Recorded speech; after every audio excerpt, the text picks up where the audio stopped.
Hello everybody, I'm Black Rose Feather and very happy new year to you all, and welcome to the next stage of the renovation project known as Holly's house.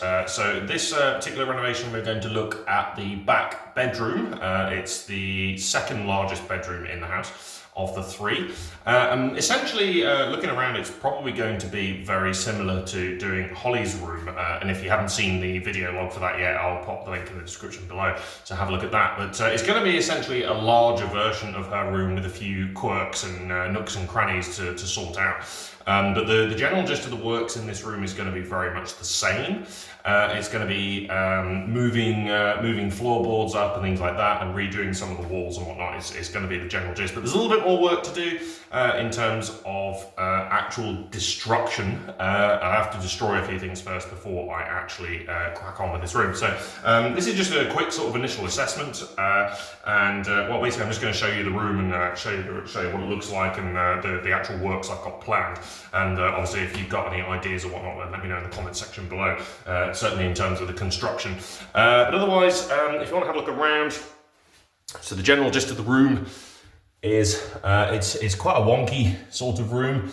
That's the door, the way in over there, and that's the only entrance and exit. But you can see that it disappears around the back here, and you've got some odd shapes and things like that. This massive wall over here, this wall is this is a chimney here, but it's a plasterboard wall. So I will be taking that down, because if it's anything like any of the other plasterboard walls in the house that were already built, there will be no insulation behind there, and it is quite a cold room. But add to that to the fact that also some of the boards, some of the stuff you can see in the bottom corner over there, it's actually breaking, and it's sort of it's coming apart, it's coming away because it's old. So and if you have a look at the floor. This is the remnant work, so that wall leads into Holly's room. That's the remnant works from what I did from when I did the floorboard in Holly's room, because I had to get underneath the wall. So I will need to do the same thing again, and I'll need to actually get the floorboards underneath the wall there and whatnot. But as you can see, well, I don't know if you can see, but it's the chipboard stuff. There's actually some damage already that I've spotted. I haven't actually hacked up the whole of the carpet yet, so I will do that now.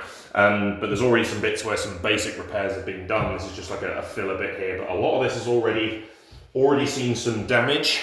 And furthermore, it's chipboard, it's rubbish. If it gets wet, it basically turns back to sawdust. So I'm probably going to be going with the marine plywood, which is what I laid in Holly's room. I'm going to be going with the same stuff, but it might be a little bit more complicated this time, because I will obviously be laying underneath this wall and whatnot over here. But I've got the problem here, I'll just show you, where obviously it leads out into the hallway, but that floorboard there actually runs underneath the L shape of the wall. And I'm slightly concerned that actually that sort of runs underneath and is part of the hallway floor and is maybe acting as a little bit of a support for that wall. So I've got to be a little bit careful when it comes to removing that. I need to actually have a look at that properly and make sure that the wall is sturdy and stable and is not just being held up on top of that floorboard. I really hope not. I don't. Normally it wouldn't be, but it's better to check. In the case of the wall over in that corner, you've got the bricks and everything like that, and it's all secure and it's all good, so that's fine. The floorboard doesn't play any kind of role in holding up that wall, which is great, but I'm not sure about that wall behind me there. So yeah, behind me there's the window. There's a little bit of snow outside, which is quite interesting. Otherwise, again, it's a similar sort of build where we've got the beam out here, so I'm going to want to bring that out a little bit. I'm going to probably want to paint that black and do some stuff here. This all needs insulating up here because there's nothing here at all. This is just straight into the roof. There's no insulation there whatsoever. So we'll be doing some plaster and whatnot and some insulation panels up there. And then yeah, so this here is all. This is plasterboard and things like that. This is all going to come off because there's no insulation behind it, but also it's damaged in a couple of those corners. So, and then over here on the other side, it's a similar sort of story. The roof comes down. There's another beam that comes across here. So again, we're going to want to bring that out, and again, we're going to want to insulate this roof over here because this is an exterior wall. So I'm going to want to insulate that. That is also a plasterboard wall that's again got no insulation. So I will need to work all around the room to do some significant plasterboarding and whatnot and insulation. I'm hoping the battens are going to be okay. We'll have to have a look for damp and things like that. And then I'm also going to be doing some checks on the window in and around here, because as you can see, there's I don't know if you can see it, but there's some, appears to be some damp protruding in over here. And I think it's because where the windows here with the plastics, I think there's some gaps. I don't think it's been sealed properly, so I'll need to investigate that and have a look at that and make sure that those are properly sealed. If not, seal them up. So, but the window itself is okay. There's the seals are fine and whatnot. There's a child lock on there and whatnot, which is I might as well just leave it. It's okay. Other than that, it'll just be a case of investigating, looking around, and making sure that things are either in good sound structure. Or otherwise sort of, making repairs and doing that sort of stuff. So let's see how we get on with this room. I'm anticipating maybe a couple of months. It took me a whole month to do Holly's room. I think this one's probably going to take more like 3. So if I can get it done in any less, that'd be great. It's effectively New Year's, so hopefully maybe by the start of April or towards Easter, this room will be done. So very exciting. There is also a loft access there.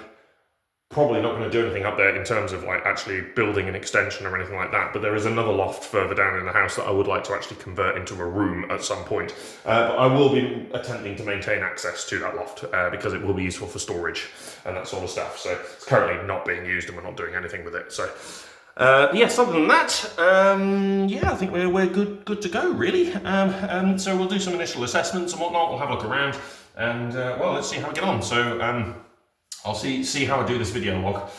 Essentially, this will be the initial video for the room, and then maybe there'll just be some updates and things and whatnot. But then, obviously, what I did with Holly's rooms, I did a full construction thing from start to finish, and so I'd like to do that as well. But I will be doing some sort of periodic update videos and whatnot throughout the year. So be sure to subscribe to follow the series, and if you've got any questions, queries, or any sort of recommendations, that sort of stuff, do let me know. So cheers.